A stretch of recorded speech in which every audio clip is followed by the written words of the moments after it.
What up, boys, and welcome back to yet another video. So in today's video, I want to talk a bit about a gold farm that is absolutely insane. It has some of the sickest potential ever, and you can get items worth literally hundreds of gold. So before we dive into the specifics, I want to say a big thank you once again for all the support on the complete gold guide for Season of Discovery. It's so cool to see so many of you guys pick it up, and I'm happy that you guys are enjoying it. Now, if you want to take a look at it, it's going to be linked down below in the description.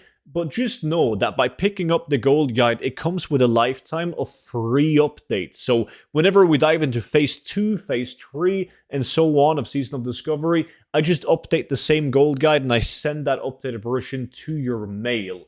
So you'll find that linked down below. Now, the farm that I'm talking about is something you cannot farm solo, but both Alliance and Horde can easily access it. And we're talking about farming RFK. You might have seen some of these drops on the auction house, and some of them are worth literally hundreds of gold.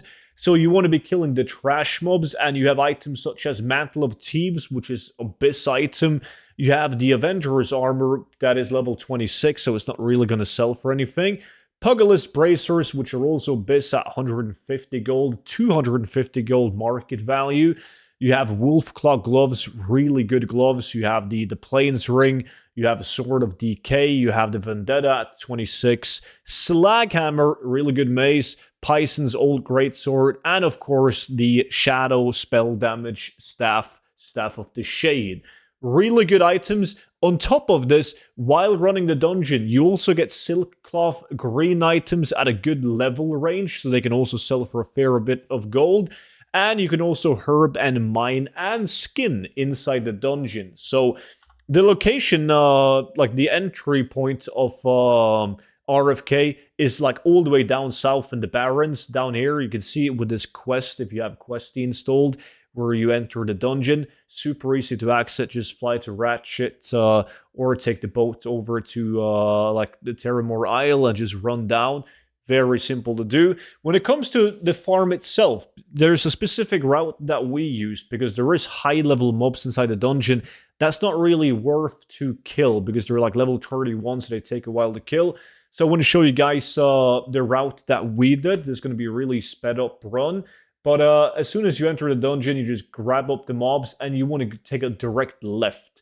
Go left of the dungeon. Kill all of these mobs right here. There's going to be some piggies and well, the pig humanoids. I'm not sure what those guys are called. Once you've cleared out the left side, you go further into the right. You clear out all of these. You can see we're doing it in a 5-man with a tank, me tanking and a healer and just random DPS. And then you want to take this one pack. Only this one pack though, because if you go further in, down there, like on these mobs right here, they're going to be 29 and then they instantly go to level 30 and 31.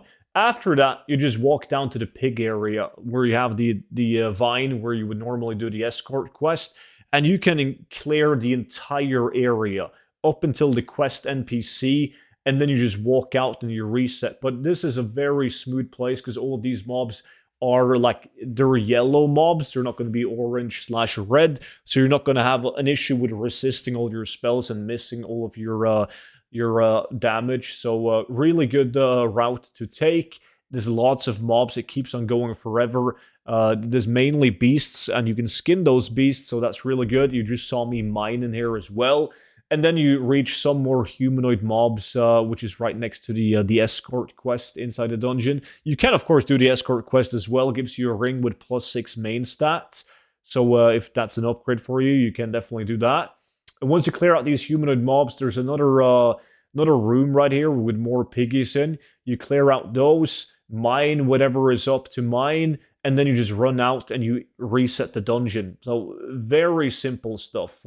Everyone can do it. You don't need to have good gear in order to farm it, but you do need people to farm it with.